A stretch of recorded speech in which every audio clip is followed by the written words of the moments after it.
Баршаңызға қайырлы күн. Бүгін сіздермен дәл дүкенде сатылатын пряниктердің рецептімен бөлісетін боламын. Үйде жасап көріңіздер.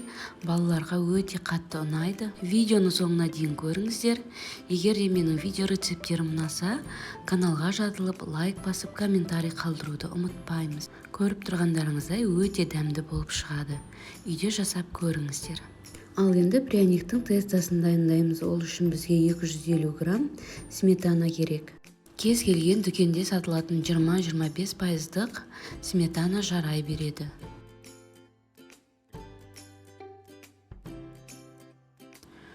3 жұмыртқамызды саламыз.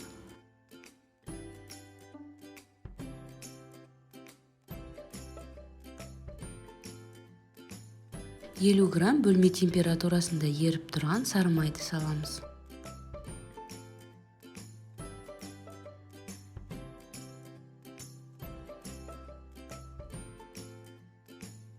Ал енді 100 грамм қантымызды саламыз.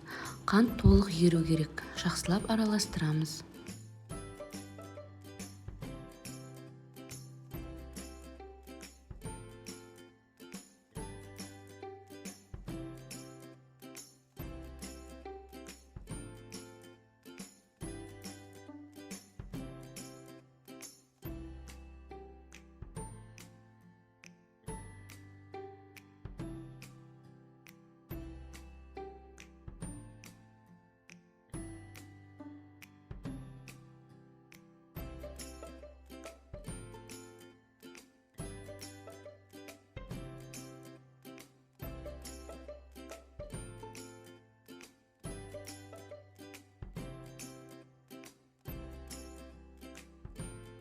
Бір шай қасық содамызға 1 шай қасық уксусты құямыз.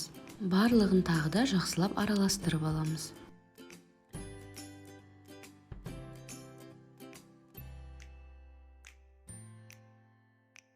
«750 грамм ұнымызды 2 бөлікке бөліп саламыз.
Осымен тестамыз дайын болды. 750 грамм ұннан артық немесе кем салмаймыз.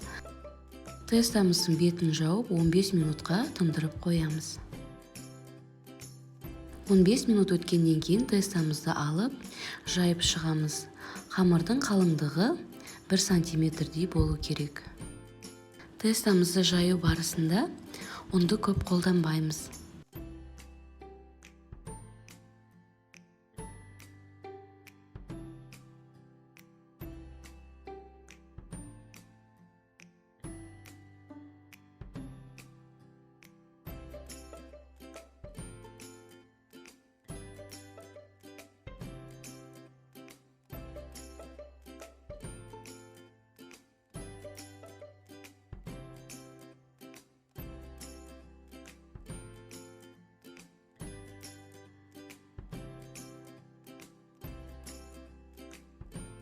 Жайылған тестамызды осындай стаканның көмегімен томалақтап бөліп шығамыз. Пергамент қағазға орналастырып, алдын ала қыздырылған 180 градустағы печкада пісіріп аламыз.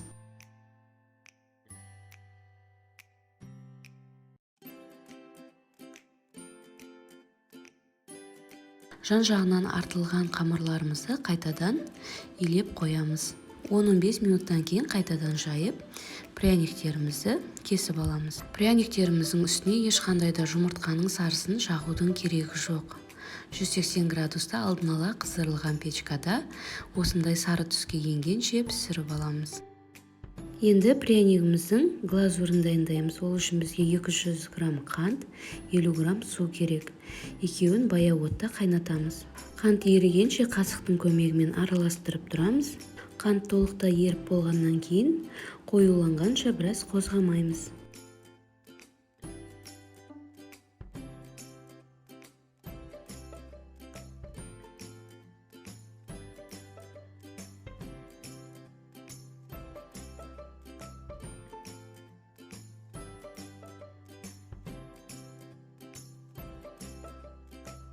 Дайын болған глазурымызды осылай саусақтың көмегімен бақылап көреміз. Екі саусағымызға осылай жабысып тұру керек. Таза ыдысымызға осылай бір қасық глазурымызды құйып жан-жағына жағып шығамыз. Пряниктеріміз жан-жағына жабысып қалмас үшін. 5-6 пряникті салып, үстіне 2 ас қасық глазурымызды құйып, қолдың көмегімен араластырып шығамыз.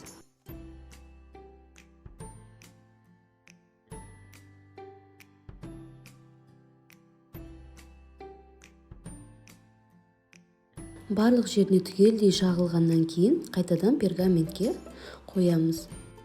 Глазурымыз тез қатып қалмас үшін жылдамдатып, барлығын тездетіп аунатып аламыз. Бөлме температурасына 2-3 сағатқа қойып қоямыз. Пряниктің бетіндегі глазурлар толық кепкенше. Дәл осы тестадан 59-63 штук пряник шығады.